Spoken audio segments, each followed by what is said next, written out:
श्री कृष्णा श्री कृष्णा श्री कृष्णा श्री कृष्णा।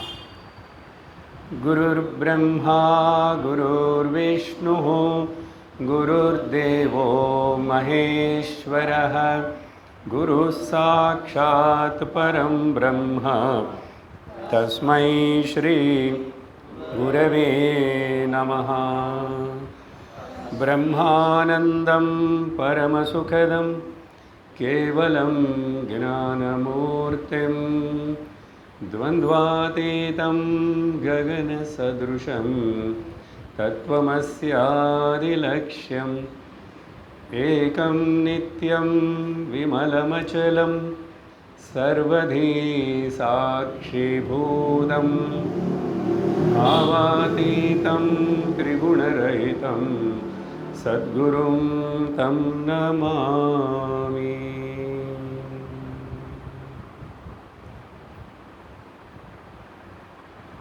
हृदयकुहरमध्ये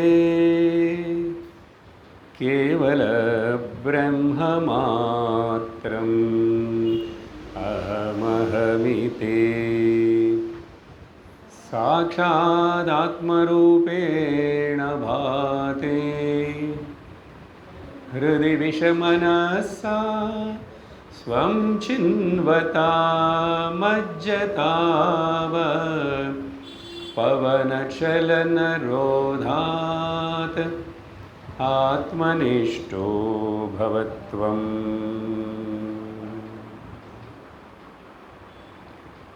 अरुणाचल शिव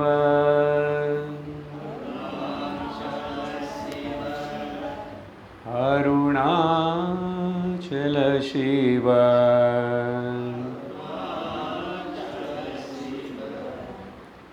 अरुणाचल शिव अरुणाचल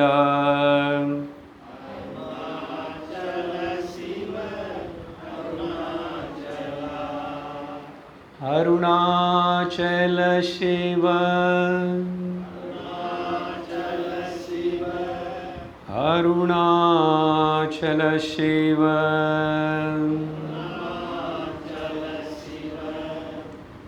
अरुणाचल शिव अरुणाचल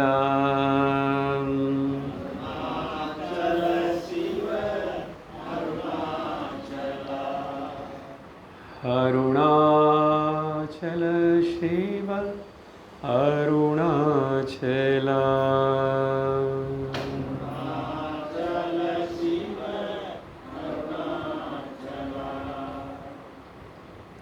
हरि ओम तत्सत।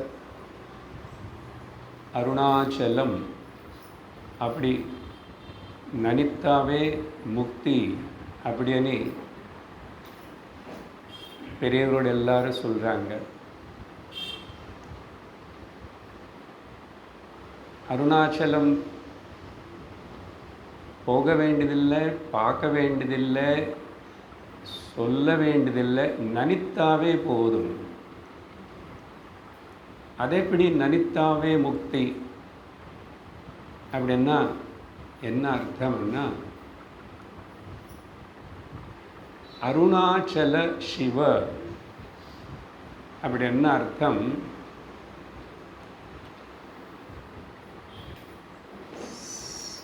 சித்து சத்து ஆனந்தம். சித்து சத்து ஆனந்தம். பொதுவாக சத்து சித்து ஆனந்தம்னு சொல்கிறோம். இப்போ சித்து சத்து ஆனந்தம்னு சொல்கிறீங்க அப்படின்னா, அருணமன்ன சித்து,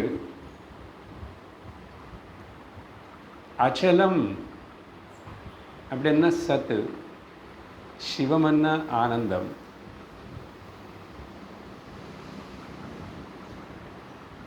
நான் சத் சித் ஆனந்தம் அப்படின்னு எப்போ நினைப்பானோ, உணர்வேனோ அப்போ எனக்கு முக்தி. அதுதான் அர்த்தம். அதுதான் அர்த்தம். அந்த அருணாச்சலத்தில் அநேக காலமாக அது ஞானக்ஷேத்திரமாக இருந்து பல ஞானிகள் எல்லாரும் அங்கே உருவாகி அங்கே இழுக்கப்பட்டாங்க. அங்கே உருவாகிறதுன்னு சொன்னால் எங்கோ பிறந்தால் கூட அவங்க அங்கே வந்து தான் ஆகணும். அங்கே வந்து அங்கே நின்று தான் ஞான பிரபோதம் பண்ணினவனு அந்த அருணாச்சலேஸ்வரர் பரமேஸ்வரர் எப்போ நினைக்கிறாரோ தேர்ந்தெடுத்துக்கிறாரோ அப்போது அவங்க எல்லாரும் அங்கே இழுக்கப்படுறாங்க. அப்படி இழுக்கப்பட்டாங்க. அப்படி பரம்பரையாக அது ஞான க்ஷேத்திரமாகவே இருந்து கொண்டு லோகத்தில் ஞானத்தினை ஞான கங்கை ஹிமாலயங்கள் எப்படி கங்கைக்கு மூலமாக இருக்கின்றனதோ அதேபோல் ஞான கங்கை இங்கே இந்த தட்சிண பாரத தேசத்தில், கங்கை உத்தர பாரத தேசத்திலோ மேலே ஹிமாலயத்திலோ தான் இருந்து கீழே கீழே கீழே கீழே அப்படி வந்து கங்கா சாகரில் கோல்கத்தா கிட்ட அது சமுத்திரத்தில் கலையுது. ஆனால் ஞான கங்கை வந்து பாரத நாட்டில் எல்லா பக்கத்தில் நின்று பிரவகிக்கிறது. எங்கெங்கே எப்போ மக்களுக்கு தேவைப்படுறதோ அந்தந்த சமயத்தில் அந்த ஞானமே வடிவமாக வந்து இந்த ஞான பிரச்சாரத்தினை செஞ்சு கொண்டுட்டே இருக்கிறது. இது இந்த நாட்டுடைய பெருமை. இந்த புண்ணிய பூமியுடைய ஞான பூமியுடைய பெருமை. இந்த ஞான கங்கை అనేది பெரினல் ரிவர். கங்கைக்கு வந்து அது எப்பவுமே வற்றி போகாது. சிறுசாவோ பெருசாவோ அது ஓடிட்டே இருக்கும். அதே போல் தான் இந்த ஞான கங்கை అనేది வந்து பெரினியல். அதனால தான் சதாசிவ சமாரம்பாம் சங்கராச்சாரிய மத்தியமாம் அஸ்மதாச்சாரிய பரியந்தாம் வந்தே ஞான கங்க பரம்பராம்.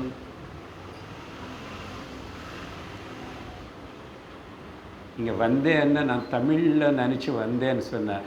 வந்து கொண்டே இருக்கிறது ஞான கங்கை. வரதே வந்தே. அப்படிப்பட்ட அந்த ஞான கங்கைக்கு இப்போ கங்கை என்ன ஒரு இடத்துல இல்லைன்னு புரிஞ்சுக்கணும். ஏன் கங்கை கங்கை என்று சொல்கிறீங்கன்னா, கங்கை புனிதமான நதியாக புராணங்களுக்குள்ள சாஸ்திரத்துக்குள்ள இதிகாசத்துக்குள்ள சொல்லப்பட்டு அதை பற்றி பாராட்டப்பட்டு இருக்கிறதுனால கங்கை. அப்படிப்பட்ட அந்த ஞான கங்கை பிரவகிக்கிறதுக்கு மூலமாக இருக்கிற ஒரு அவதாரம் பகவான் ஸ்ரீ ரமண மகர்ஷி. அவதாரம் అని சொல்லலாமா அப்படின்னா சாந்தர்பிகமாக சொல்லலாம். ஏன்னா அப்போது எல்லாரும் அவங்க குருனி அவங்க எல்லாரும் அவதாரம் అని சொல்லிட்டு அப்புறம் இத்தனை அவதாரங்கள் ஆகிடுமே லோகத்தில் அப்படின்னு நினச்சிக்க வேண்டாம். பகவானுடைய அவதாரங்கள் அது அப்படியே நம்ம பாகவதத்தில் சொன்னது போல் அத்தனை அவதாரங்கள் அதெல்லாம் எடுத்துக்கிறோம். ஆனால் ஞான கலா அவதாரம் இப்போ வியாசனை பற்றி சொல்லும்போது போன வாரம் குரு பூஜை சந்தர்ப்பத்தில் என்ன சொன்னோம்? பகவான் சாட்சாத் விஷ்ணுவே ஞான கல ரூபத்தில் ஒரே சமயத்தில் பூர்ணாவதாரம், கிருஷ்ணனும் ஞான கல அம்சாவதாரமாக வியாசரும் பிறந்தார் ஒரே சமயத்தில். அதுபோல் அதனால் எதுக்கு அவதாரம் வருது? அவதரிக்கிறது எதுக்கு? அவதரிக்கிறதுன்னு இறங்கி வர்றது எதுக்கு அவதரணம் மீன்ஸ் இறங்கி வருதுன்னு அர்த்தம், டிசெண்டிங்னு அர்த்தம். எதுக்குன்னா ಧರ್ಮத்தை காப்பாற்றுறதுக்காக, சாதுக்களனே பக்தாளனே சத்புருஷர்களுக்கு ரட்சணை கொடுக்கறதுக்காக. யதா யதா ஹி தர்மஸ்ய க்ளானிர்பவதி பாரத அப்யுத்தானமதர்மஸ்ய ததாத்மானம் ஸ்ருஜாம்யஹம். பரித்ராணாய சாதூனாம் பகவானுடைய வச்சனங்கள் பகவத்கீதையில். அதனால் ஒரு ஒரு ஞானி லோகத்தில் வந்தாருன்னா அவர் அவதரிச்சாருன்னு தான் சொல்லணும். ஏன்னா அதுக்கு பிறகு எத்தனையோ பேருக்கு அந்த ஒரு ஞானினால் அவ்வளவு பிரயோஜனப்படுறது, அவங்க இருக்கும்போதும் பிரயோஜனப்படுறது, அவங்க கிளம்பி போனதுக்கப்புறமும் அநேக ஆண்டு காலம் அது பிரயோஜனப்பட்டுட்டு இருக்கிறதுனால எப்படி பிரயோஜனப்படுறது? அவங்க அந்த ஞானினி பார்க்குறது பொறுத்து இருக்கும். அவங்க என்ன கேட்டுக்கிறாங்களோ, என்ன வேணும்னு நினச்சிக்கிறாங்களோ அதெல்லாம் அவங்களுக்கு நடக்கிறது. ஆனால் ஞானின்னு சொல்கிறோம், ஞானி கேட்டப்போ ஞானம் தானே கேட்கணும்.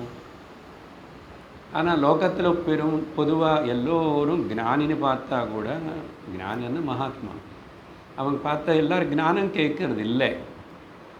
அது காரணம் அவங்களோட அஜ்ஞானம். ஞானி கிட்ட போய் ஞானம் கேட்காம வேறு ஏதோ கேட்குறோம்னா அந்த அஜ்ஞானிகளுடைய அஜ்ஞானந்தான் அது. அப்படியாவது அந்த ஞானினி நெருங்கி வராங்க, ஏதோ விதத்தில் ஈடுபடுறாங்க. ஸோ இந்த மாதிரி பல ஞானிகள், அதில் இந்த அருணாச்சல விசேஷம் அப்படி சொல்லும்போது பகவான் ஸ்ரீ ரமண மகர்ஷி, பகவான் ஸ்ரீ ரமண மகர்ஷியுடைய அப்படி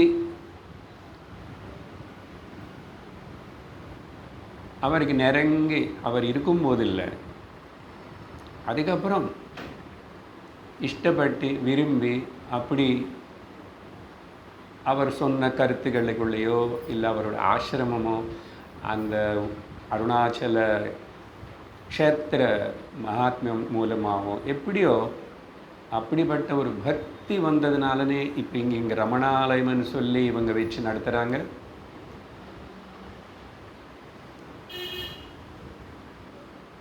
அவர் காலமாகி ரொம்ப நாள் ஆகிடுது.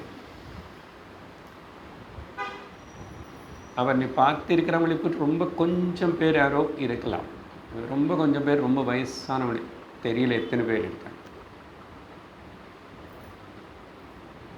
அதனால அப்படிப்பட்ட அந்த ரமணருடைய உபதேசங்கள் பலது இருக்கு. பலதுன்னா ரொம்ப விஸ்தரித்து நிறைய ஒன்று அப்படி இல்லை. சங்கராச்சாரியர் போல் அத்தனை பிரகரண கிரந்தங்கள், அத்தனை உபனிஷத்துகளோட பாஷ்யங்கள் அப்படியெல்லாம் இல்லைன்னா கூட எல்லா வேதத்துடைய சாரம், வேத பரம்பரை குரு பரம்பரையில் வர அந்த போதனை ஏது இருக்கின்றனதோ அதே விஷயத்தனை ரமணர் ரொம்ப சுருக்கி அவர் இருக்கிற காலத்திலேயே அவர் வாயாலேயே கொஞ்ச நாளைக்குள்ள சொல்லப்பட்ட சில விஷயங்கள். ஏன் கொஞ்ச நாளைக்குள்ளன்னு சொல்கிறேன்னா, அவர் பல வருடங்கள் பேசவே இல்லை, மௌனமாகவே இருந்தார். அதுக்கப்புறம் பேசின கொஞ்சம் காலத்தில் நடந்த அவர்னாலேயே ஏதப்பட்ட சொல்லப்பட்ட கருத்துகள் ஸ்லோகங்க ரூபத்தில் வந்துச்சு. எல்லாமே தமிழில் தான் அவர் ரொம்ப அழகாக தமிழில் மொழிபெயர்த்து கவிதை போல் சாஸ்திரத்தில் சம்ஸ்கிருதம் எப்படி அதே போல தான் தமிழத்தில் ஏதுற பெருமை அவருக்கு இருக்கின்றது.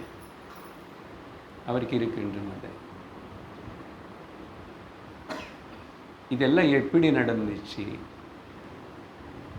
அவர் எழுதினதே, அவர் கையாலே அவரே எழுதினதே உபதேச சாரத்தனை நம்ம சில மாதங்களுக்கு முன்னாடி இங்கே கேட்டிருக்கோம்.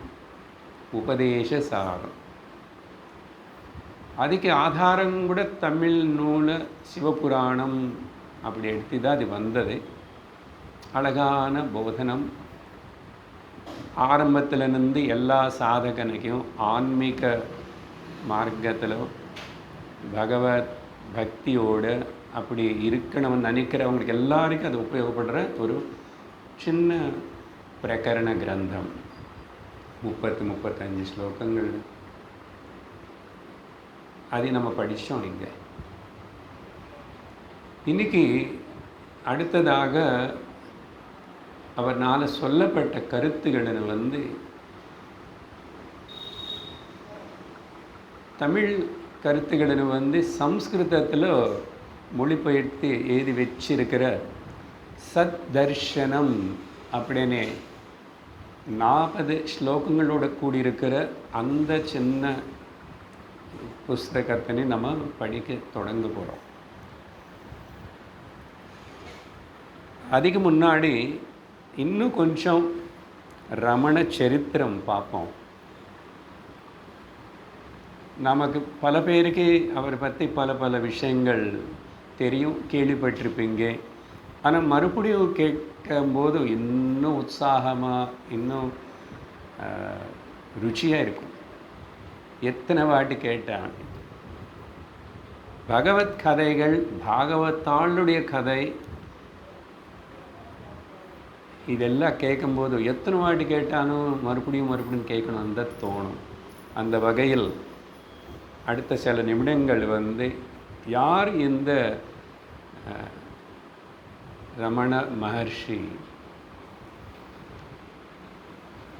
இதெல்லாம்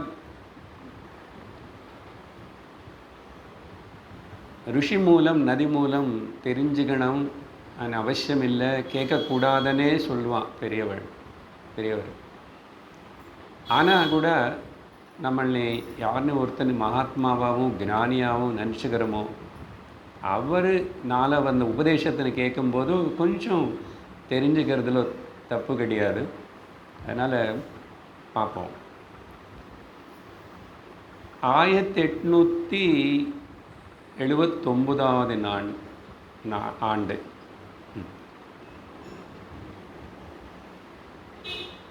1879 டிசம்பர் 30 தேதி திருச்சுழிலோ பிறந்தார். திருச்சுழி அப்போ அது ராம்நாடு டிஸ்ட்ரிக்ட்டு இல்லை சில விருத்தநகர் டிஸ்ட்ரிக்ட்னு ஏதோ அதுக்கப்புறம் பிரிவு வேறு மாதிரி இருக்கலாம். மொத்தத்தில் அந்த இடத்துல இருக்க திருச்சுழி. அவர் பிறந்த அந்த நட்சத்திரம் பகவான் ஸ்ரீ ராமச்சந்திரர் பிறந்த நட்சத்திரம் புனர்வசு நட்சத்திரம். அது மட்டும் இல்லை, மற்றொரு விசேஷம், அந்த நாள் தான் ஆருத்ர தர்சனம்.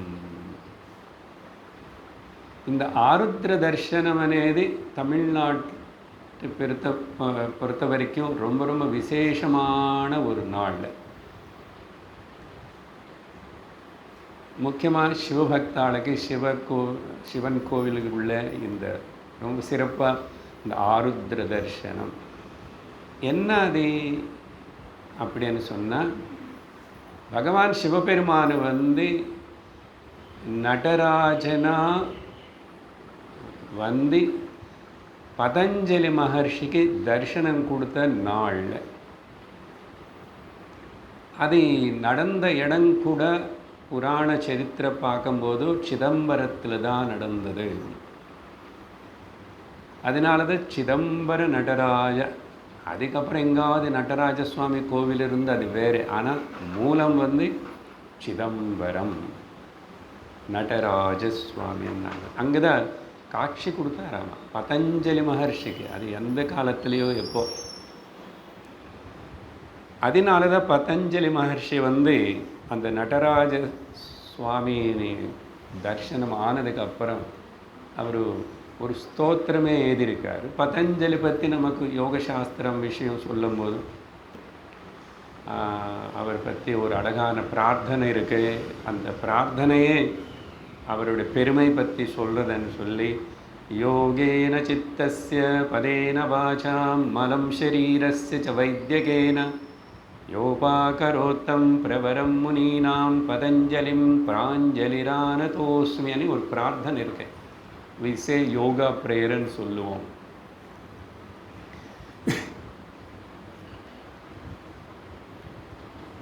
இதில் என்ன சொல்லப்பட்டதுன்னு அவரோட பெருமை, யார்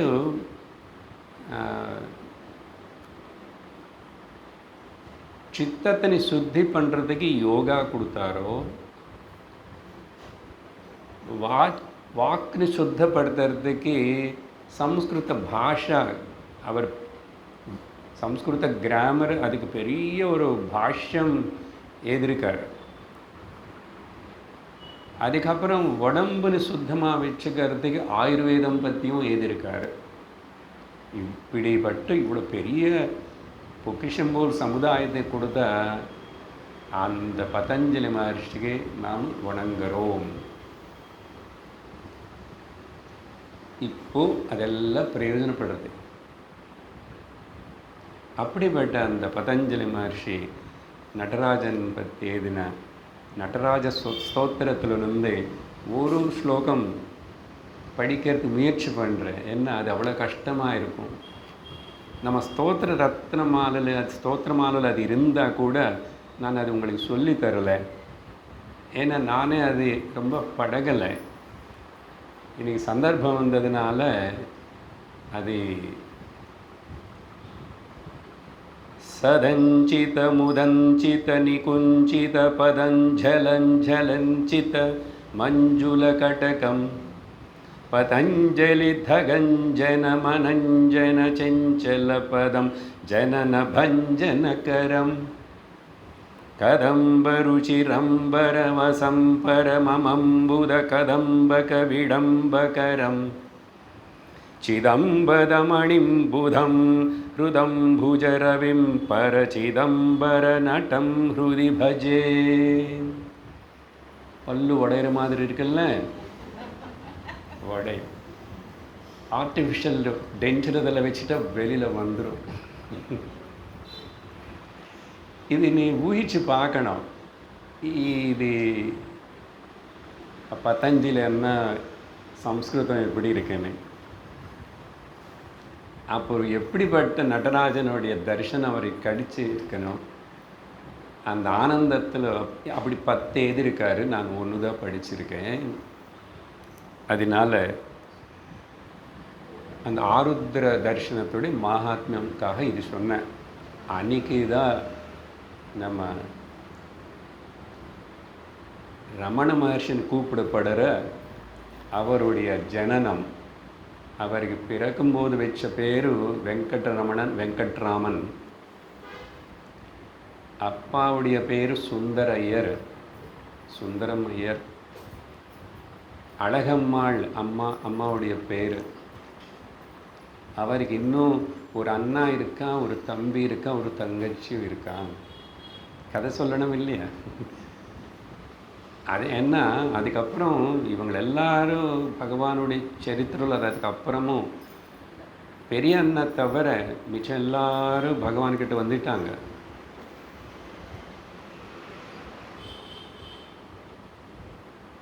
அப்பா வந்து நியாயவாதி, லீடராக இருந்தார், அட்வொகேட். அதுக்கப்புறம் வந்து தங்கன வாழற இடம் வந்து மதுரை.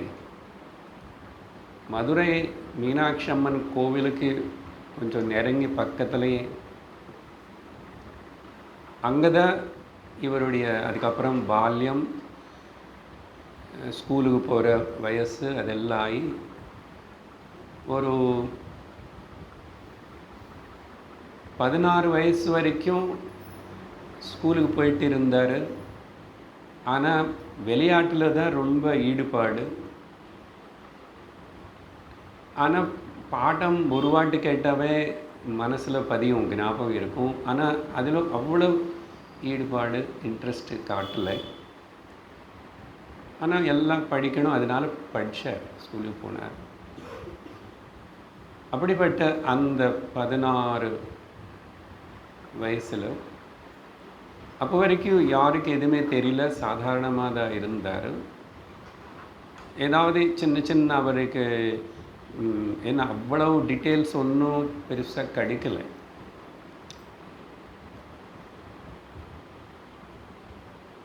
சின்ன வயசில் இவர் சின்ன வயசாக அப்படி இருக்கும்போது அந்த 16க்கு இப்போ முன்னாடியே அப்பா காலமாகிட்டார். மேபி 13-14 வயசுலேயே இப்போது அப்பா காலமாகிட்டார். அப்போது பெரிய அண்ணா கொஞ்சம் இந்த குடும்பம் எல்லாம் பார்த்துக்க வேண்டியதாக இருந்தது, இவனை படிக்க வைக்க வேண்டியதாக இருந்தது. அப்படி இருக்கும்போது ஸ்கூலுக்கு எல்லாம் போயிட்டு இருக்கிறாரு. ஆனால் ஒரு நாள் திடீர்னு மரண பயம் வந்தது. அது ஏன் வந்துச்சு, எப்படி வந்துச்சு, எதுக்காக வந்துச்சுன்னது நம்ம அதெல்லாம் சொல்ல முடியாது. அப்போது அதுக்கு முன்னாடி பெரிய அண்ணா இல்லை கூட கொஞ்சம் இவனை மிரட்டுவான், ஒழுங்காக படிச்சுக்கணும், அது பண்ணணும், இது பண்ணணும், ரொம்ப விளையாட போகக்கூடாது, இப்படியெல்லாம் இருக்கக்கூடாது அப்படின்னு சொல்லி. ஒரு பெரிய அண்ணா பேர் நாகசுவாமி, அது தம்பி பேர் நாகசுந்தரம், தங்கை பேர் அலமேலு. இந்த மரண பயம் வந்தப்போ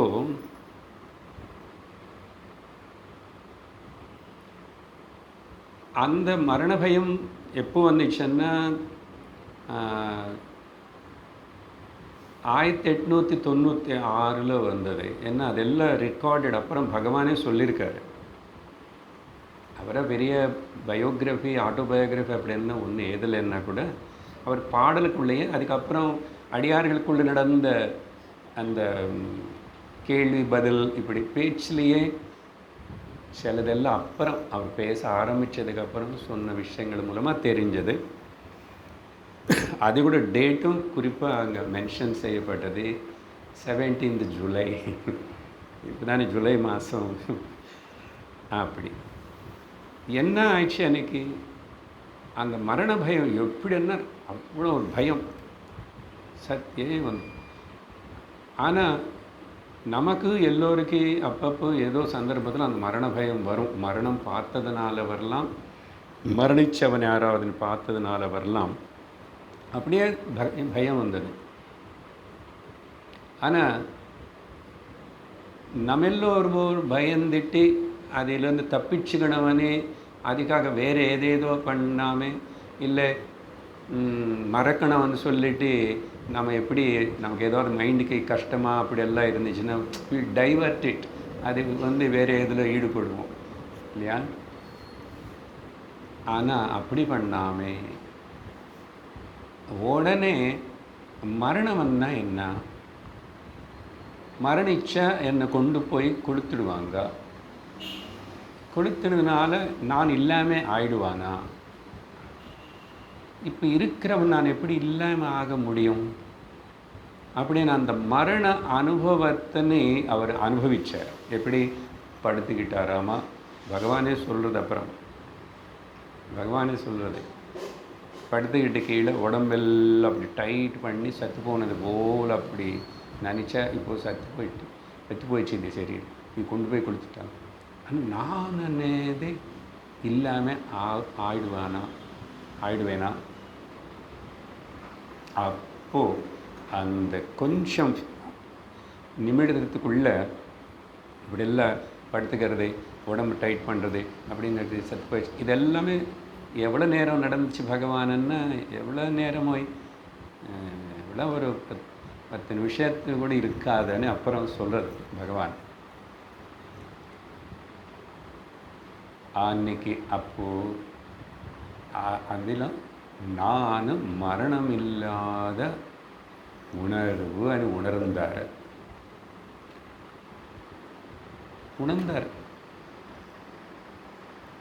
அது எப்படியோ போன ஜென்மத்திலே அந்த ஞானம் பரிபக்குவமாகி அந்த நிலை வரத்துக்கு ஒரு ப்ரிப்பரேஷன் எல்லாம் முடிஞ்சிருக்கணும்.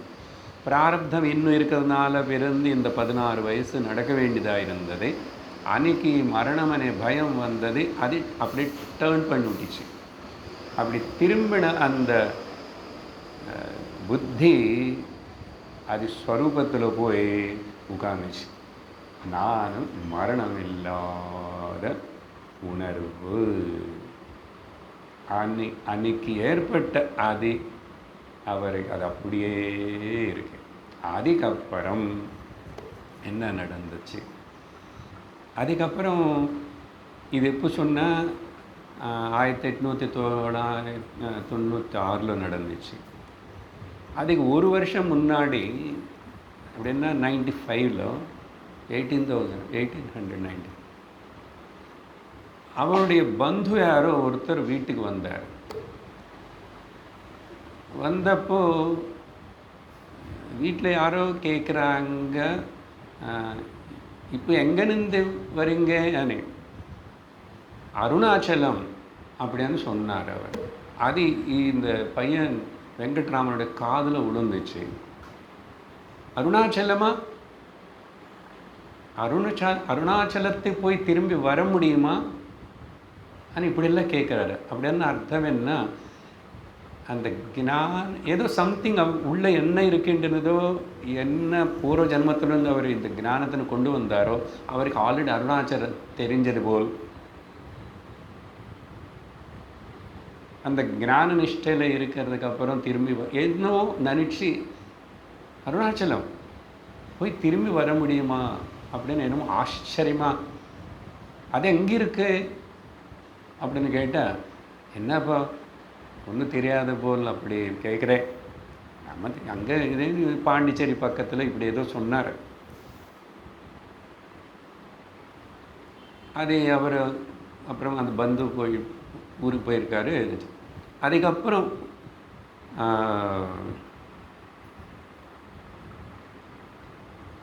இது எப்போ நடந்துச்சு நான் சொன்னது. அப்புறம் 95 அதுக்கப்புறம் மரண பயம் வந்துச்சு. அதுக்கப்புறம் இந்த ஒரு வருஷம் அந்த அருணாச்சலம் அப்படி சொன்னது. அதுக்கப்புறம் கூட ரொம்ப படிப்பு மேலே அங்கே இங்கே எதுவுமே இல்லை. ரொம்பவே ஸ்கூலுக்கு போகாமல் இருக்கிறது, ஏதோ பண்ண படிக்கல எல்லாரும். ஆனால் மீனாட்சி அம்மன் கோவிலுக்கு போய் அங்கே சுவாமிக்கு முன்னாடி அம்மனுக்கு முன்னாடி அப்படி எல்லாம் எங்கே நின்றுட்டு அங்கே அப்படியே மணிக்கணக்கில் நின்றுட்டு ஒரு பாவ சமாதியில் அப்படி இருக்கிற இல்லை. அந்த கோவிலுக்குள்ளே அங்கே இருந்து இந்த பெரிய புராணம் நல்லா படித்தார். தமிழ் நல்லா அந்த ஸ்கூலில் அப்போ வரைக்கும் இப்போ சொன்னோம்னா நான் மாதிரி ஒரு 10th கிளாஸ் வரைக்கும் கூட போகல. 10th அந்த மெட்ரிகேட் கூட அவ்வளோ. மெட்ரிக் பாஸ் ஆன அந்த காலத்து மெட்ரிக்னு கூட சொல்லுவாங்க. அதுக்கப்புறம் தான் 10th இது வந்துச்சு. அங்கே வரைக்கும் கூட போகல. ஒரு 8th 9th அது ஏதோ அந்த அப்படி சொல்லுவாங்க. 7th ஃபார்ம் 8th ஃபார்ம் அங்கே அது தமிழ் மட்டும் நல்லா இருந்தது தெரியும். அதனால் பெரிய புராணம் விரும்பி படிப்பார். அப்படின்னா சிவன் மேலே அம்மாள் மேலே அப்புறம் உள்ள என்னமோ ஒரு இது அந்த அருணாச்சலம்னு சொன்ன உடனே படிய ஜென்ம நினைவோ என்னமோ அதெல்லாம் அப்படினால இப்போது அந்த அருணாச்சலம் போகணும். அருணாச்சலேஸ்வர் கூப்பிடுறார். எங்கள் அப்பா கூப்பிடுறாருன்னு இதெல்லாம் உள்ள மனசில் ரொம்ப தீவிரமாக இருக்கிறதுனால அப்படி அப்படி இருந்து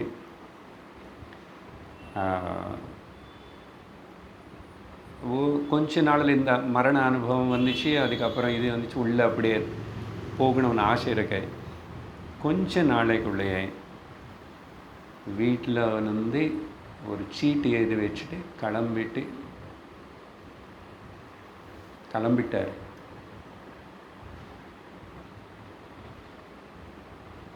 அது வந்து அதே ஆண்டு தான், ஒரு மாதம்தான், ஜூலையில் நடந்த ஆகஸ்ட்டில் தான்.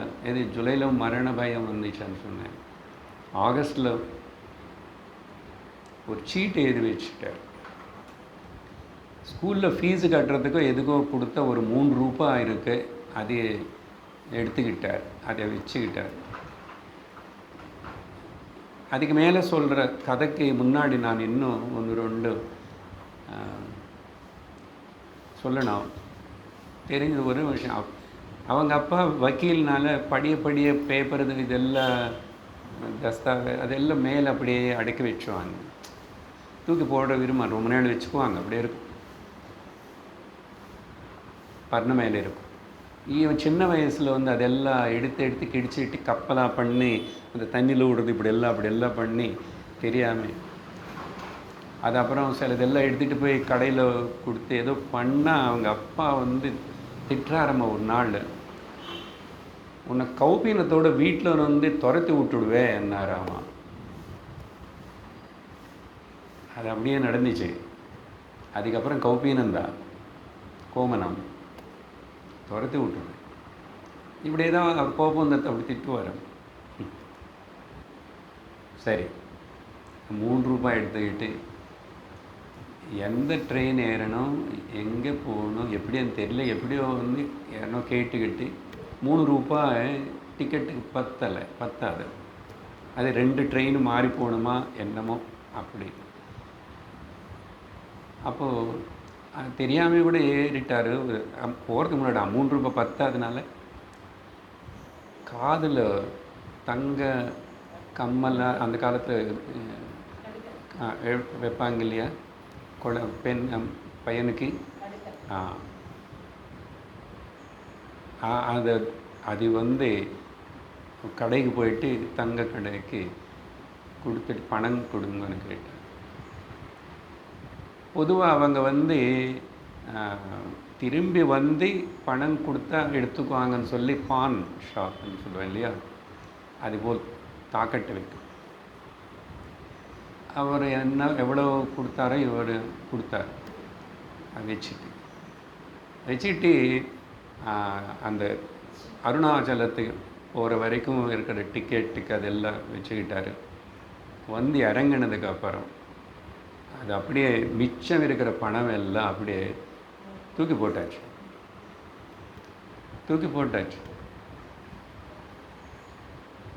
அருணாச்சலம் வந்து இறங்கிச்சு.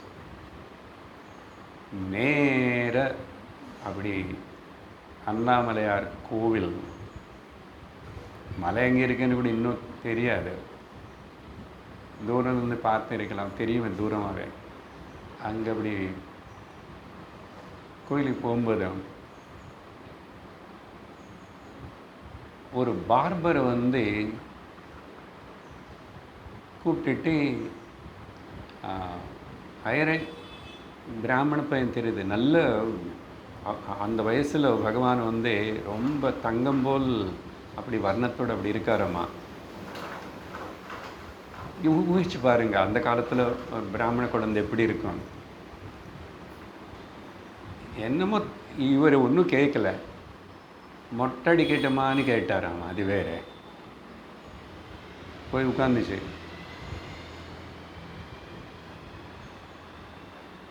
கையில் காசு ஒன்றும் இல்லை. பாருங்க எவ்வளோ சகஜமாக நடந்து போச்சு. மொட்டை அடிச்சாச்சு, மழை பெஞ்சது, உடனே குளிப்பாட்டும் ஆயிடுது. வீட்டில் இருந்து வரும்போதும் அது சொல்லணுமே, ஒரு சீட்டு எழுதி வச்சுட்டார் தமிழில் அழகா. இது ஒரு நல்ல காரியத்துக்கு தான் போகிறது இது. அதனால் இதுன்னு யாருமே பணம் செலவு பண்ணி கஷ்டப்பட்டு இதுக்காக தேட வேண்டாம் அப்படின்னு சொல்லி பேரு கையெழுத்து எதுவுமே இதெந்த எதிரா அப்பவே பாருங்கோ சரீரத்தோட பாவனை சம்பந்தம் இல்லாத ஒரு அனுபவம் அப்படின்னு ஒரு சீட்டு எது வச்சுட்டு போயிட்டார். சரி, இங்கே நேராக எல்லாம் ஆயிடுத்து. ஆல்மோஸ்ட் சன்னியாச தீட்சை மாதிரி ஆகி போயிடு. பூனல் எடுத்துகிட்டு எங்கே போட்டாரோ என்னமோ, இனிமே அப்படி இல்லை. அதுக்கப்புறம் நேராக அண்ணாமலையார் கோவிலுக்கு போனார். அது சாயங்காலம் ஆகிருக்கணும் நினைக்கிறேன். இல்லை இன்னும் கோவில் சாயங்கால பூஜை இதெல்லாம் ஆரம்பிக்கலை. இனிமேல் குருக்கள் வரணும். ஆனால் கோவில் கதவு திறந்துருக்கு, யாருமே இல்லை. இந்த காலத்தில் போல் அப்படி எல்லாம் அப்படி இருக்குமா ஊகிச்சு பார்க்க. அப்படி நேராக உள்ளே போனார். வாத்தியார் கிடையாது அங்கே, பூஜாரி. போய் அண்ணாமலையார் சிவலிங்கத்தை கட்டி பிடிச்சிட்டு அப்புறம் சொல்கிறார். அங்கே சொன்னதே அவர் அப்புறம் சொல்கிறார், அப்பா உன் ஆணைப்படி வந்துட்டேன், இனிமேல் உன்னிஷ்டம் என்னிஷ்டம் அனி சொன்னவர் அன்னைக்கு தான் அந்த கோவிலுக்குள்ளே போய் அப்படி சொன்னார். அதுக்கப்புறம் திரும்பி அந்த கோவில் பிராங்கணத்தில் கொஞ்ச நாள் தங்கிட்டார். ஆனால் திரும்பி வெளியில் மலை கிட்ட வந்தப்போ அதுக்கப்புறம் இன்னொரு வாட்டி திரும்பி அந்த அண்ணாமலையார்கிட்ட அப்படி அங்கே உள்ளே போய் ஆராதிக்கணும்னு கூட அவருக்கு இல்லை. என்ன சர்வமும் அர்ப்பணம் பண்ணியாச்சு, எங்கே இருந்தால் என்ன, அப்புறம் அங்கே போய் சொன்னாதான் அவருக்கு தெரியுமா என்ன, அப்படி சொல்லிட்டார். அதுக்கப்புறம் அந்த கோவிலுக்குள்ளேயே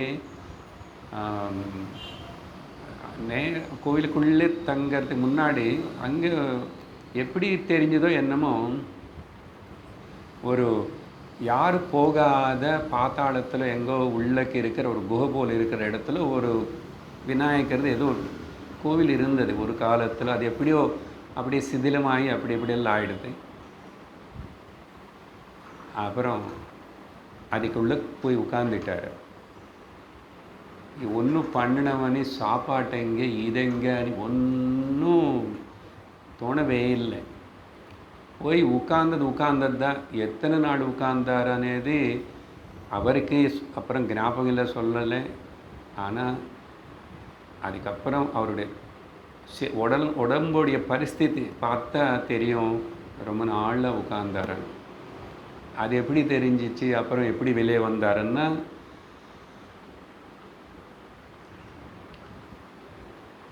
அதுக்கப்புறம் அப்படியே ஒருத்தர் வந்துட்டு இருக்கும்போது உள்ள நின்று நம்ம சேஷாதிரி சுவாமிகள் வெளியே வர்றார். ஏது அந்த அடியில் அந்த இடத்துக்கு போய் அவர் ரொம்ப நாள் அங்கே சுற்றுறதுனால அவருக்கு தெரியும். போய் வெளியில் வரும்போது இந்த இன்னொருத்தர் அப்படி போயிட்டுருக்கிறாரா, அவர்னு பார்த்துட்டு உள்ளே ஒரு சின்ன சுவாமி உட்கார்ந்துருக்க போய் பாரு அப்படின்னு சொல்லிட்டு அவர் போயிட்டார். அவரோட பேச்சு எப்பவுமே அப்படி தான் இருக்கும். சேஷாதிரி எதுவுமே ஒழுங்காக சொல்ல மாட்டார். எல்லாம் உள்ள ஒரு சின்ன சுவாமி உட்கார்ந்துருக்கு போய் பாரு அப்படின்னாரம்மா. இவர் போய் உள்ளே பார்த்தா உடம்பெல்லாம் அங்கங்கே வீங்கி புண்ணாகி ரத்தம் வந்துக்கிட்டு எறும்பு என்ன கடிச்சதோ என்னமோ அப்படி உட்கார்ந்துருக்கு. உயிர் இருக்க உட்கார்ந்துருக்கு. கூட்ட பேசுறதில்லை, காது கேட்குறதா இல்லையா, என்ன ஆயிடுச்சு ஒன்றும் தெரியல. ஆனால் இவர் ஒன்றும் டிஸ்டர்ப் பண்ணல. என்னமா ஏதோ விசேஷம் இருக்கும், இது சாதாரண மனிதன் ஜீவன் இல்லைன்னு. அப்புறம் இவர் கொஞ்சம் பாலுன்னு வாழைப்பழம் கொண்டு வந்து அப்படியே வாயில் ஊற்றி பார்த்து வச்சார். அதே முடுங்குற மாதிரி தெரியல. இப்படிப்பட்ட நிலையில் இருந்தார் கொஞ்ச நாள். சரி, இவர் கொஞ்சம் நேரத்துக்கு அப்புறம் முடுங்குவான், என்ன பண்ணுறதுன்னு சொல்லி போயிட்டார். அடுத்த நாள் வந்து பார்த்தா நேற்றுக்கு வச்ச பால் வாழைப்பழம் துண்டு அப்படியே இருக்குது வாயில். இதெல்லாம் சொன்னால் நமக்கு அற்புதம், பரம ஆச்சரியமாக இருக்கும். அப்புறம் 2 3 நாள் பார்த்தாங்க. அப்படி பார்த்தாங்க. அப்புறம் 2 3 பேர்னு கூப்பிட்டார். இவர் கூப்பிட்டுட்டு வந்து தூக்கிட்டு வந்தாங்க வெளியில். அப்புறம் எப்படியோ கொஞ்சம் கொஞ்சம் கொஞ்சம் அப்போ கூட எங்கே போகிறது பேசலை. அந்த கோவில் அப்போ அந்தளவுக்கு பெரிய ரஷ்ஷு கிடையாது. கோவிலில் ஒரு மரத்துக்கு கீழே உட்காருது, அங்கங்கே சுற்றுறது, எப்படியோ கொஞ்சம் கொஞ்சம் உடம்பு சாதாரணம் வந்து மௌனம்தான். யாருக்கே தெரியாது யார் எங்கேருந்து வந்தால், யாருக்கிட்ட ஒன்றும் சொன்னது கிடையாது. அப்படி பல வருடங்களே அங்கே இருக்காருன்னு சொல்லப்படுறது. அந்த சமயத்தில் தான் நிறைய அங்கே தொடர்ந்து இல்லை, அப்பப்போ யாரோ ஒரு பெரிய பண்டிதர் படித்தவங்க அவங்க இப்படி வந்து அந்த கோயிலே ஒரு மரத்துக்கீழே உட்காந்துட்டு அப்படி பெரிய பெரிய பிரௌட கிரந்தங்கள் அவங்க எல்லாரும் பேசுறது, யோக வாசிஷ்டம், அஷ்டாவக்கர கீதா, ஏதோ ஒரு உபனிஷத்து, இப்படி ஏதோ அவங்க எல்லாம் பேசிகிட்டு இருக்கும்போது அங்கேருந்து கேட்கும்போது இதில் இன்வால்வ் ஆகலை. கேட்க இவன் பேசுகிறதில்ல நம்ம கதை தானே அப்படின்னு மட்டும் நினச்சார். நம்ம கதை தானே. அங்கே உபனிஷத்தில் என்ன சொல்லப்படுது, அந்த கிரானி நம்ம கதைன்னா எல்லோரும் போய் அந்த குகையில் உட்காரணும், உடம்பு கடிக்கிச்சா கொடுத்து அது இல்லை. நிலை நான் இருக்கிற இந்த நிலையை பற்றி தானே அதெல்லாம் உபனிஷத்தில் சாஸ்திரங்களில் பேசிட்டுருக்குன்னு கேட்டுக்கிறாரு. யாருக்கிட்ட எந்த ஆர்குமெண்ட் பேச்சு கிடையாது. இப்படி இருக்கிறவர் வந்து அதுக்கப்புறம் கொஞ்ச நாளைக்கு அங்கே கொஞ்சம் நிறைய பேர் வந்து தொந்தரவு பண்ணுறாங்க. என்ன இப்படி பேசாமல் மௌனமாக இருக்காருனாவே ஒரு மதிப்பு இருக்கு. நம்ம நாட்டில் சாதுகள் யாராவது பேச மௌனமாக இருக்கா? யார் இருக்க முடியும்? எங்கே போக மாட்டேறான், சுற்றணும்னு ஆசை இல்லை, எதுவுமே பண்ணல, சேஷ்டை பண்ணல, அப்படியே உட்காந்து. அதனால் கொஞ்சம் கொஞ்சம் பேர் வர்றது, உட்காருறது, அப்புறம் ஏதாவது கேட்டு தெரிஞ்சுக்கணும்னு பிரச்சனை கேட்குறது. சில குழந்தைகள் கொஞ்சம் தொந்தரவு பண்ணி விளையாட்டையாக இவர் டீஸ் பண்ணும் இடம் மாற்றிட்டார். கோவிலில் இருந்து மாந்தோப்பு போயிட்டார், மாங்கரை. அங்கே மாந்தோப்பில் தான் திரும்பி ரொம்ப வருஷம் இருந்தார். அப்படி இருக்கும்போது அங்கே எப்படி வருது சாப்பாட்டு என்னமோ தெரியல இருக்கார். இல்லை எப்போது வெளியில் அப்படி பிக்ஷைக்கு போவாரா, அப்படி சாப்பிட்டுட்ருக்கார். அப்போது இவருடைய மாமா ஒருத்தர் எப்படியோ தெரிஞ்சிச்சு திருவண்ணாமலையில் இருக்கான். ஆனால் எப்படி தெரிஞ்சதோ என்னமோ அவர் வந்து மாந்தோப்பில் இருக்கும்போது பார்த்தார், பேசிட்டார், சொன்னார், நான் இப்படி நீ வா, இதெல்லாம் எதுக்கு உனக்கு, அப்படி இப்படின்னு எவ்வளவோ சொல்லி வாய் திறக்கலை. ஒன்றும் அவர் பிரயோஜனம் இல்லை அப்படின்னு சொல்லி போய் வீட்டில் சொல்லிட்டார். அதுக்கப்புறம் சில நாள் ஆகிடுத்து. அதுக்கப்புறம் இவர் மாந்தோப்பில் வந்து இடம் மாற்றிட்டார். அப்போ தான் மலை மேலைக்கு போக ஆரம்பிக்கிறது. மலையில் அங்கே விருப்பாட்ச குகைன்னு ஒன்று இருக்குது. அதுக்கப்புறம் ஸ்கந்தாசிரமம். அப்படி இங்கே இனிமேல் மலையிலேயே அங்கங்கங்கே என்னென்ன குகைகள் இருக்கோ அங்கங்கே எல்லாம் உட்காருது. அங்கே யாரோ இந்த மாடு மேய்க்கிற பசங்க அவங்க இப்படி இல்லை, எப்பாவது அப்படியே கீழேக்கு இறங்கி வந்து பிரதட்சிணம் பண்ணுறது மலைக்கு, இப்படி தான் பண்ணிகிட்ருக்கிறாரு. மாதிரி எங்காவது போய் கை நீட்டு பிக்ஷை வாங்கி சாப்பிட்டு அப்படி வாழ்ந்துட்டுருக்காரு. அப்போது கொஞ்சம் கொஞ்சம் சில பேர் பக்தாள் போல் ஏதோ தெரிஞ்சுக்கணும்னு இருப்பாங்க இல்லையா, முமுட்சர்கள். ஏன்னா திருவண்ணாமலைன்னு இங்கே ஞானிகள் இருப்பாங்க, இதெல்லாம் ஞானக்ஷேத்திரம்னு அந்த தெரியும் கொஞ்சம் பேருக்கு. அதுக்காக ஏதாவது இவங்க கூட மலை மேலே வருது, அந்த பசங்க எல்லா குழந்தைகளும் வருது, அங்கே ஆடு மேய்க்க, இப்படி மொத்தத்தில் அங்கே இருக்கிறாரு. அப்படி எல்லாம் ஆகிடுது. அப்புறம் 2 பேர் அங்கே இவர் கூட இருக்கிறத ஆரம்பிச்சிட்டாங்க. இப்படியெல்லாம் அவங்களே போய் பிக்ஷை வாங்கிட்டு வந்தால் 4 பேர் இருந்துச்சுன்னா 3 பேர் என்ன கொண்டு வராங்களோ அந்த கொஞ்சத்தனே 3 பேரும் சாப்பிட்ணும். அதில் ஒன்றும் பெருசாக இருக்காது.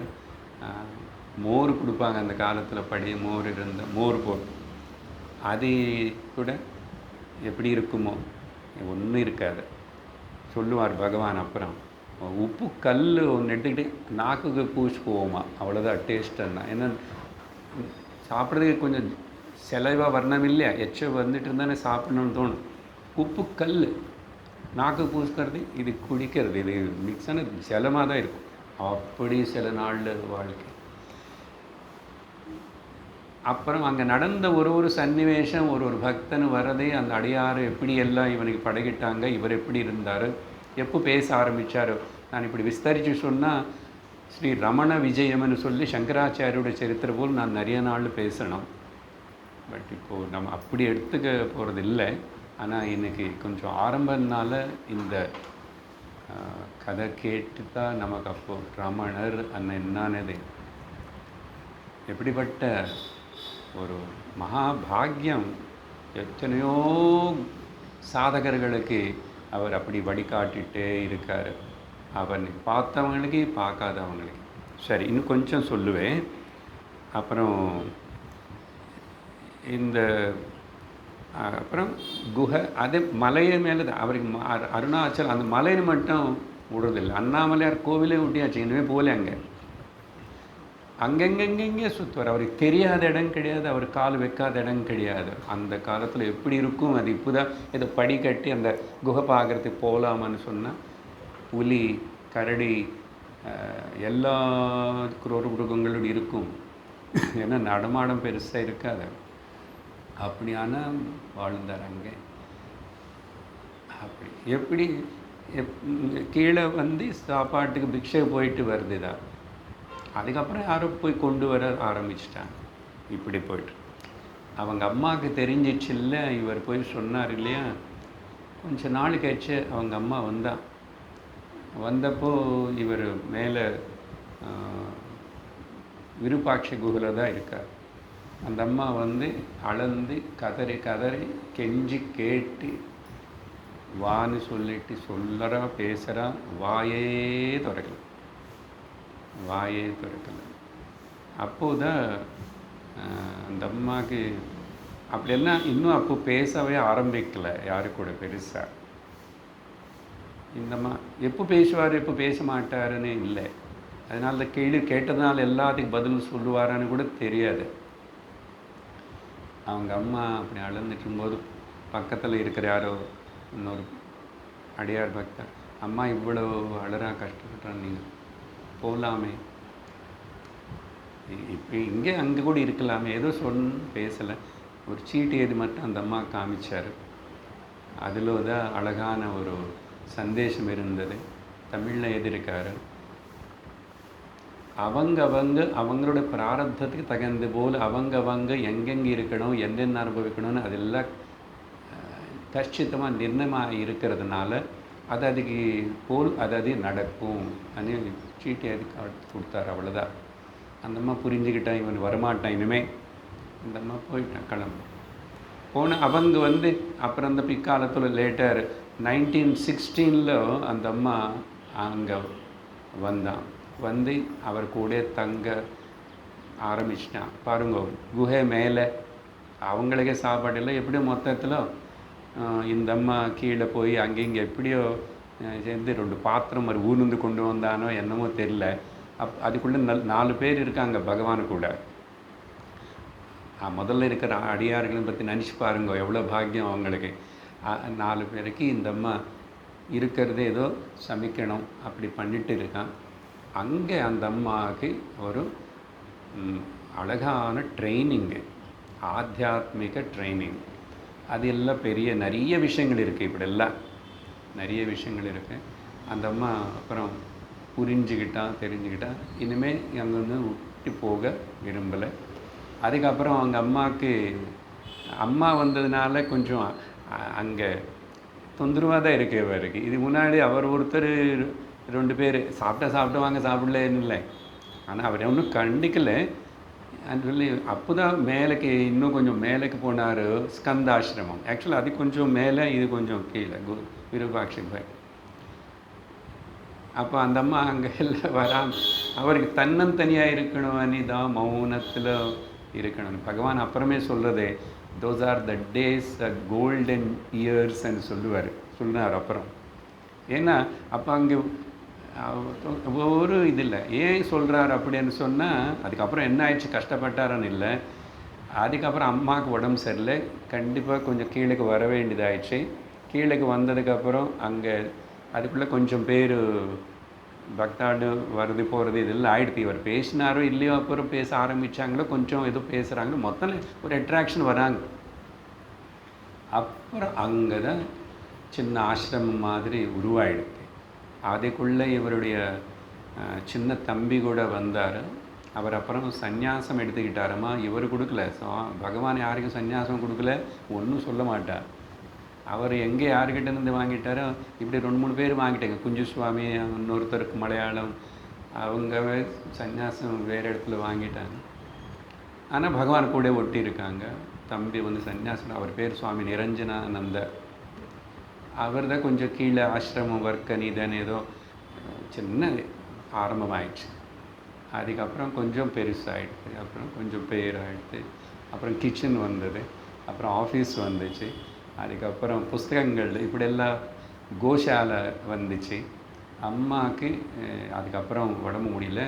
1922 அவங்களுக்கு உடம்பு முடியாமல் காலமாயிட்டேன். அந்த சமயத்தில் அவர் அம்மா எவ்வளவோ பக்கத்தில் இருந்து பார்த்துக்கிட்டு, அந்த அம்மா ஜீவன் முக்தனாக உடம்பு விடுற வரைக்கும் பக்கத்தில் இருந்து அப்படி ஹிருதயத்து மேலே கை வச்சு வாசனைகள் எல்லாத்தையும் க்ளீன் பண்ணி, தாய் இல்லையோ எப்படிப்பட்ட தாயாக இருந்து இப்படிப்பட்ட ஒரு ஞான பிஞ்சு அங்கே பிறக்கும்.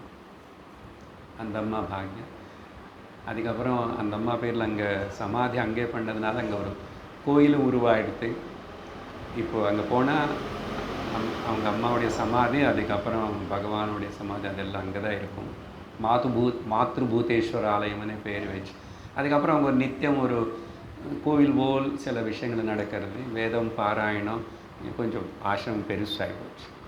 இது இப்படி இருக்கிற இப்போ போனப்புலருந்து கணக்கு பார்த்தா அவர் போகும்போது 17 வயசு. அதுக்கப்புறம் 1950 ஆண்டு ஏப்ரல் 14 தேதி அவர் மகா சமாதி ஆகி சரீரத்தினை தியாகம் முட்டியாச்சு.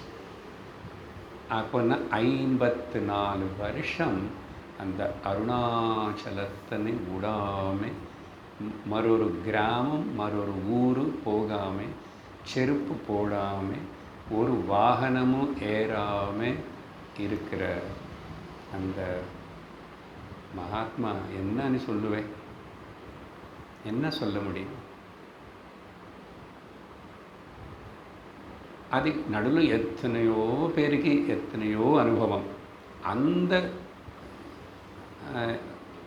54 வருஷம் அதுக்கப்புறம் கூட எங்கெங்கே இருந்தோ வரான். எப்படி தெரியுறதோ எதுக்கு வராங்கன்னு தெரியல. நிறைய வெளிநாட்டுக்காரன் வரான், அங்கேருந்து வரான், இப்படி வரான். அவர் இருக்கும்போதே வந்தாங்க நிறைய பேர். அவங்க அப்புறம் அங்கேயே செட்டில் ஆகிட்டாங்க.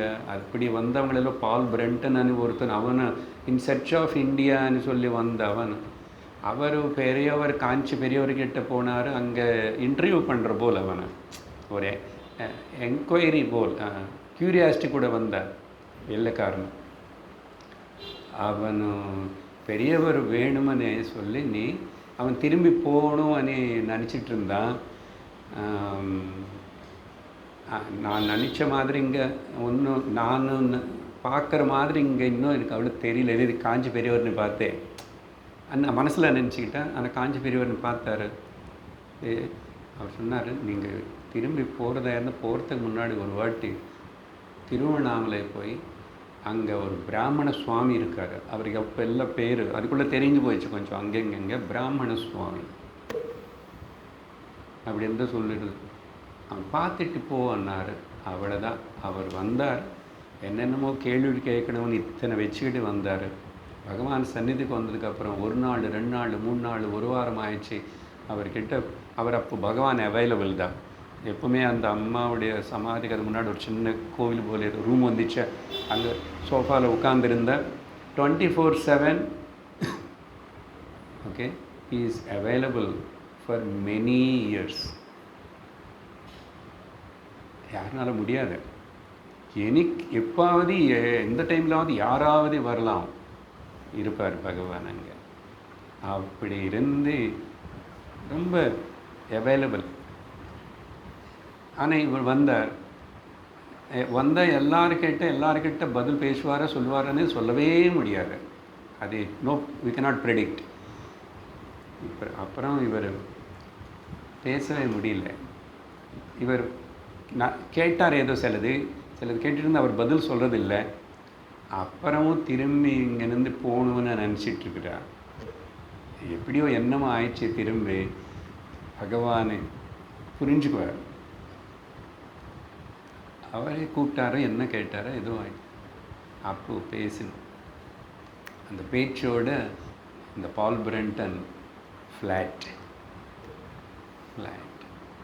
அவர் மூலமாக தான் அவர் எழுதுகிறார். அப்புறம் எப்படி சொல்கிறது, பகவானை பற்றி அவருடைய சைலன்ஸு தான் ரொம்ப எலக்வென்ட்டுன்னு வேறு.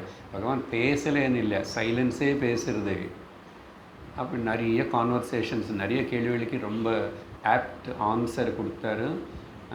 எப்படி என்ன பாஷையில் பேசிட்டாரோ அவங்க எப்படி புரிஞ்சுக்கிட்டாங்களோ மொத்தத்தில் யாரோ சொன்னாங்களே. ஆனால் பகவானுக்கு சிலது மலையாளம் கொஞ்சம், தெலுங்கு கொஞ்சம் அதெல்லாம் தெரியும். அப்புறம் இங்கிலீஷ் கொஞ்சம் மேபி புரிஞ்சுக்குவாரோ என்னமோ. அதுக்கு பதில் சொன்ன அவங்களுக்கு அந்த பால் பிரண்டன்னால தான் அதுக்கப்புறம் ரமணருடைய பேர் உலகத்தில் எல்லா நாடுக்கும் போயிடுது. அப்புறம் எல்லா நாட்டிலேருந்தே அப்படி வந்தவங்க இருக்காங்க. இப்படி தெரிஞ்சில்ல, எப்படியோ அவங்களுக்கு பல விதமாக அவருடைய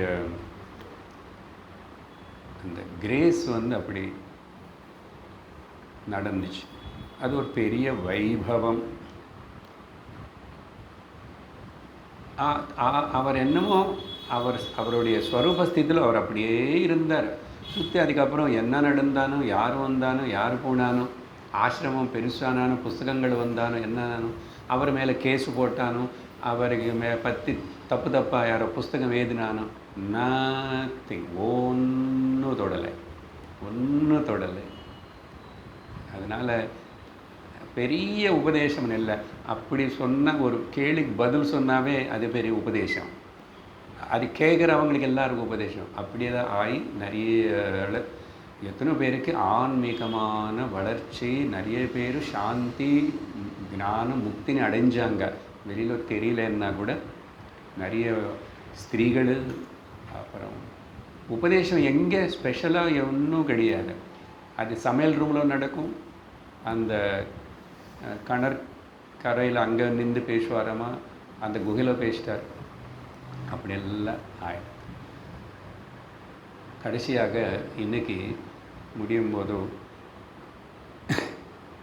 எனக்கு என்ன அனுபவம் நடந்துச்சு, இந்த பகவானுடைய இதேனேது சொல்ல விரும்புகிறேன். பெருமைக்காக ஒன்றும் கிடையாது, ஜஸ்ட்டு தெரிஞ்சுக்கிறது. என்ன ஆச்சரியந்தான், எங்கெங்கோ யாராருக்கோ எப்படியோ தெரிஞ்சு இப்பவும் நடக்கிறது. அப்படி இப்படி நடக்கிறது. எப்படி நடந்துச்சு, என்ன நடந்துச்சு. நானும் 13-14 வயசில் இருக்கும்போது நினச்சி பாருங்கள், 8th ஸ்டாண்டர்டு 9th என்ன படிக்கிறானோ, மேபி லெஸ் தேன் 14 இயர்ஸ் அப்படி. அஃப்கோர்ஸ் அதுக்கு முன்னாடியே எனக்கு இது எதுக்கு சொல்கிறேன்னா, ஒரு மனிதனுக்கு வாழ்க்கையில் குருவனது எப்படி கிடைக்கும், அந்த ஈஸ்வரனோட அனுகிரகம் எப்படி பண்ணும், அப்படி எதெல்லாம் பண்ணுறது நமக்கு உங்களுக்கே நடக்கிறதுன்னு நீங்கள் தெரிஞ்சுக்கிறதுக்காக. அப்போது எனக்கு குரு అనేది முதல்ல எங்கள் வீட்லேயே எங்கள் பெரிய அண்ணா, கொஞ்சம் அம்மா அப்பாவும், பட் ஸ்பெஷலாக பெரிய அண்ணா அப்படி ஒரு கைடன்ஸு கொடுத்தார். அவர் வாங்கி கொடுக்குற அந்த நல்ல புஸ்தகங்கள் அதெல்லாம் ஒரு முதல் இதெல்லாம் பாருங்கள், குரு தத்துவம் అనేది அங்கே ஒன்று அப்படி அது புஸ்தக ரூபத்தில் வரலாம், எப்படி ஆகலாம். அதுக்கப்புறம் என்ன ஆயிடுச்சு, அப்படி இருக்கும்போதும் ரமண மகர்ஷியோடைய ஃபோட்டோவோட ஒரு மேக்சைனு எப்படியும் எனக்கு கைக்கு வந்துச்சு. ஏதோ ஒரு வீக்லி நல்ல மேக்சைனா வீக்லிஸ் ஏதோ, அதில் அந்த ஃப்ரண்ட் பேஜில் அப்பப்போ அவங்க ஏதோ போடுவாங்க, ஒரு யாராவது நல்ல மகாத்மார்கள் பேட்ரியாட்ஸ் பற்றி தேசபக்தன் அப்படி போடும்போது ஒரு ரமணருடைய அழகான ஃபோட்டோவோட அந்த புஸ்தகம் அந்த ஃபோட்டோ பார்த்த உடனே என்னமோ தெரியல, அது கட் பண்ணி எடுத்து வச்சுக்கணும்னு தோணுச்சு. ஏன் தோணணும், அவனை பற்றி இந்த அளவுக்கு ஒன்றும் தெரியாது, அப்போது எதுவுமே தெரியாது. ரமண மகர்ஷி திருவண்ணாமலை అనేది பேர் கேள்வி. அப்புறம் அந்த புஸ்தகத்துக்குள்ளே ஏதோ ஒரு சின்ன கொஞ்சம் எழுதியிருப்பாங்க நினைக்கிறேன். அது ஒரு அட்ராக்ஷன் என்ன, அதுதான் அப்படி தான் அது ஒரு குரு ரூபமாக வந்துச்சா சரி, வந்தது ஏதோ கொஞ்ச நாள் வச்சுக்கிட்டு அப்படி விட்டுடுக்கலாம். அது கட் பண்ணி அது அழகாக ஒரு பிளாஸ்டிக் கவரில் வச்சு அது ஸ்பாயில் ஆகாமல் இருக்கிறது. எங்கள் வீட்டில் மாடியில் ஒரு சின்ன ரூம் இருக்கும், அங்கே தான் என்னோடய புஸ்தகங்கள் ஸ்கூலுக்கு போகிறதெல்லாம் இருக்கும். அங்கே அதை ஒட்டி வச்சு அதுக்கப்புறம் அது கீழே அவனை பற்றி எப்படி தெரிஞ்சது எனக்கு கொஞ்சம் புஸ்தகத்துக்குள்ளே சொல்லி என்னமோ அவர் மௌனமாக தான் இருப்பார், ரொம்ப நாள் பேசலை, அப்படி மௌனம். அப்புறம் அதனால் அவர் சொன்னது சைலன்ஸ் இஸ் பவர் அనే ஒரு ஸ்டேட்மெண்ட்டு, அது இவ்வளோ பெரிய கேப்ஷனாக நான் எழுதி பேனாவோட அது கீழே விட்டுரு, சைலன்ஸ் இஸ் பவர். ஸோ அப்படி கொஞ்ச நாளுக்குள்ளே அதுக்குள்ளே எப்படியோ தெரியல, ரமணர் முதல் அவர் சொன்ன கருத்துக்கள் முக்கியமாக பேசின ஒரு ரயில்வே ஸ்டேஷன் மாஸ்டர் சிவப்பிரகாசம் அவர் கூட தான். அப்போது பகவான் அதில் தர மேலே மண்ணில் கூட ஏதுவானாமா. எப்படி அவர் பல கேள்விகளை கேட்கும்போது பேசின கொடுத்த பதில்கள் தான் நான் யார் அనే சின்ன குட்டி புஸ்தகமாக வந்துச்சு. அது அப்புறம் பிரிண்ட் ஆகிடுச்சு, எல்லா இடத்துலும் தெலுங்குலும் இருக்கு. நேன் எவடனு அనే ஒரு சின்ன புஸ்தகம், இன்னும் இதில் இப்படி 15-20 பேஜ் தான் இருக்குமோ. அது படிப்பேன், என்னமோ அதில் ஒரு இன்ட்ரெஸ்ட், ஆர்வம், என்னமோ எல்லாம் தெரிஞ்சது போல அதெல்லாம் நல்லா இருக்காது. படிப்பேன், ஒரு நாளைக்கு 10 வாட்டி படிப்பேன். எப்பவுமே என்கிட்ட இருக்கும், என்ன பேக்கில் இருக்கும், என்னோடய புஸ்தகங்கள் இருக்கும். ரொம்ப நாள் அதை படிப்பேன். அதுக்கப்புறம்தான் ஒரு 10 வருஷம் கழிச்சு தான் நான் +2 எல்லாம் முடித்ததுக்கு அப்புறம்தான் திருவண்ணாமலை பார்த்தது, ஆசிரமம் பார்த்தது. அவர் எங்கே இருக்கார், அவர் 1950 இருப்பார். அப்போது நான் பிறக்கல. அப்போ ஓகே. ஆனால் என்ன ஆயிடுச்சு அதுக்கப்புறம் அப்புறம் ஒன்றும் பெருசாக போய் பார்க்கணும், அங்கே இருக்கணும், புஸ்தகங்கள் படிக்கணும் இல்லை. ஆனால் அதுக்கப்புறம் உபனிஷத்துகள் ஞானம் என்ன, ஆத்ம சாட்சா்காரம், இப்படி எல்லாம் ராமகிருஷ்ணருடைய குட்டி பாக்கெட் சைஸ் புக்கு 4 அதுதான் எங்கள் அண்ணா வாங்கி கொடுத்தது. அதில் பகவத் சாட்சா்காரம். அப்போது இதுதான் வாழ்க்கைக்கு வேணும், இதுதான் வேணுமன்னு உள்ள ஒரு ஸ்ட்ராங் டிசைர். பட் பிராரப்தத்துக்கு திரும்ப ஏதோ அந்த காலேஜ் +2 நல்ல வேலை, அதுக்கு மேலே படிக்கலை. அதுக்கப்புறம் கொஞ்சம் அப்படி இப்படி வாழ்க்கையில் பல இதெல்லாம் நடந்துச்சு. அதுக்கப்புறம் படித்தேன், மறுபடியும் எதோ படித்தோம். ஆனால் கூடவே ஆத்தியாத்மிக வளர்ச்சிக்கும் இப்படி தான் யாரோன்னா பாருங்க, எங்கே ரமணர் இங்கே, நான் எங்கே ஆந்திராவில் ஏதோ ஊரில் அந்த ஃபுட்டை ஏன் வரணும், அந்த நான் யார் நானே படைக்கணும். அது இன்னும் எனக்கு உள்ளே இருக்கிற அந்த பகவத் சாட்சா்காரம் అనేది ஒன்றும் தெரியாது, டெக்னிக்கல் டேர்ம்ஸே தெரியாது. அப்படி நிறைய வருஷம். ஆனால் அதுக்கப்புறம் மகாத்மர்களுடைய சாங்கத்தியம் கடிச்சிட்டு இருக்கு. சொல்லியிருக்கேன் எனக்கு இதுக்கு முன்னாடி. பெருசாக இல்லைன்னா கூட ஞாபகப்படுத்துகிறேன் திரும்ப.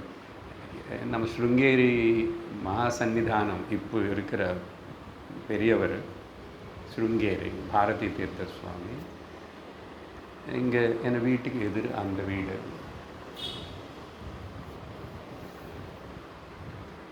என் மேலே அவர் வயசு கொஞ்சம், ஆனால் விளையாடுவோம். கண்ணாம்பூச்சி அவர் ஓட மாட்டார். ஏன்னா இந்த சின்ன வயசுலேருந்து ஒரு சின்ன அங்கவஸ்திரம்தான் கட்டிக்கிட்டு சம்ஸ்கிருதம் படிக்கிற பழக்கம் அவருக்கு.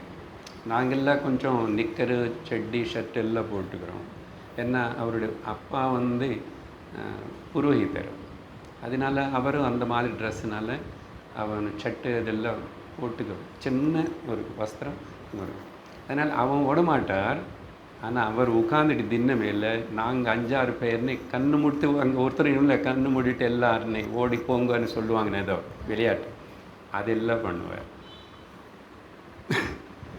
அதுக்கப்புறம் அவர் அப்பா எனக்கு அக்ஷராபியாசம் பண்ணது ஸ்கூலில் முதல்ல போடும்போது மாசந்தான் என்னோட அப்பா. அது எல்லாம் ஏதோ ஒரு அவங்க அப்பா வீட்டில் அவர்கிட்ட 2-3 சிஷ்யர்கள் வந்து ஏதோ சம்ஸ்கிருதம் படிச்சுட்டே இருப்பாங்க. எங்கள் மாடியில் வந்து அவங்க வீடு கொஞ்சம் எங்களுக்கு மாடி இருக்கும், அவங்களுக்கு மாடி இல்லை தெரியும். அங்கே அவர் என்ன பண்ணுறாரு, சாயங்காலம் என்ன படிக்கிறாரு, பௌர்ணமி எனக்கு படிக்கிறாரு, ஏதோ சிலதெல்லாம் அப்படி காதில் விழும். அப்புறம் எங்கள் வீட்டில் ஏதாவது முக்கியமானது பண்ணணுன்னா அவர் அங்கே அப்பா தான் வந்து பண்ணுவார். எனக்கு அக்ஷராபியாசம் பண்ணார். அப்புறம் சுவாமி அவருடைய அம்மா நானன்னா அவங்க அம்மாவுக்கு ரொம்ப பிடிக்கும். அடிக்கடிக்கு நான் அப்போ சின்ன வயசு ஓடி போனேன். வீட்டில் பிராமணர் வீட்டில் முக்கியமாக பூர்வதேவங்களுக்கு வீட்டில் அந்த காஞ்சி போன டேட்ஸ் இருக்கும் இல்லை, அதுக்கு தமிழில் என்ன சொல்லுவீங்க, அவங்களுக்கு நிறைய கிடைக்கும். பூஜை வைப்பாங்க இல்லையா, டேட்ஸ் கட்டியாக இருக்குமே, பேர்ச்சி கட்டியாக இருக்குமே, காஞ்சி ஒத்தலை பாக்கில் வைப்பாங்களே பூஜை டைமில், அதெல்லாம் நிறைய இருக்கும். அது கொடுப்பாங்க எனக்கு இவ்வளோ சாப்பிடும். ரொம்ப க்ளோஸாக அன்பாக இருப்பான். ஸோ இந்த சாங்கத்தியம் அதுக்கப்புறம் அதே போல் சிலதெல்லாம் கடிச்சு கடைசியில் வித்யா குரு சாஸ்திரம் ஒருபடியாக குருக்கிட்ட இருந்து படிக்கிறதுக்கு அப்புறம் பாக்கியம் கிடைச்சது. இதுக்கெல்லாம் எவ்வளோ சொன்னது எங்கள் கனெக்ஷன் ரமணன். ஏன்னா அதுதான் அப்படிப்பட்ட அந்த ஞானம். நேற்றுக்கு வேறு கிளாஸில் சொன்னார், குரு இஸ் ஆச்சாரிய உபாசனம் அనే பாயிண்ட் வந்துச்சுனால guru is only a container and the content is the ஞானம்.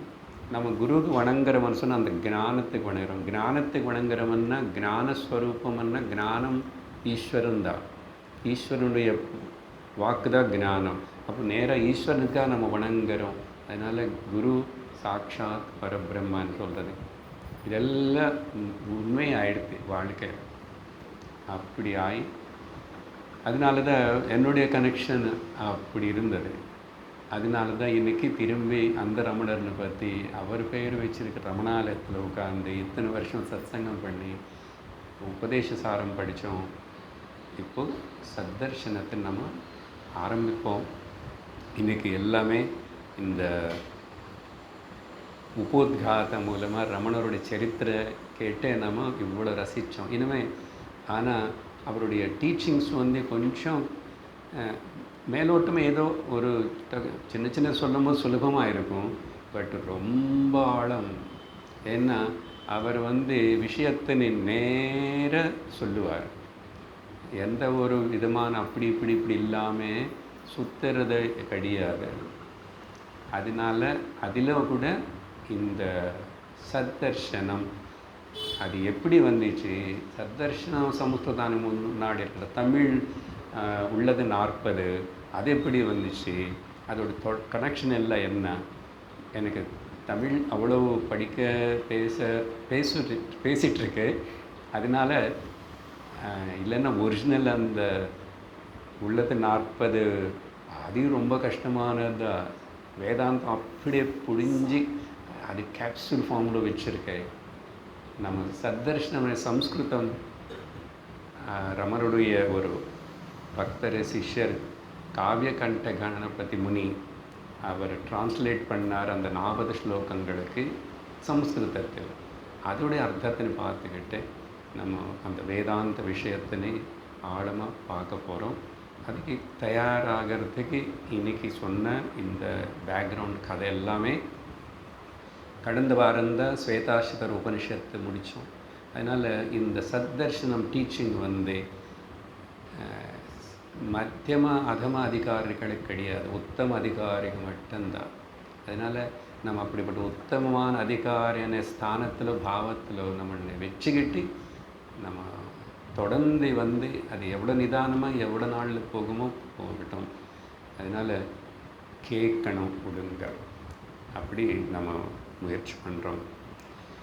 ஓம் அருணாச்சல சிவ அருணாச்சல சிவ அருணாச்சல சிவ அருணாச்சல அருணாச்சல சிவ அருணாச்சல சிவ அருணாச்சல சிவ அருணாச்சல அருணாச்சல சிவ அருணாச்சல.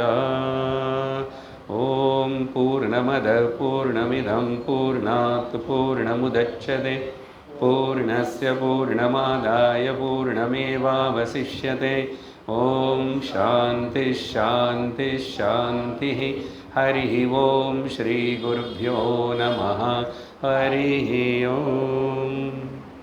ஹரி ஓம் தத்சத்.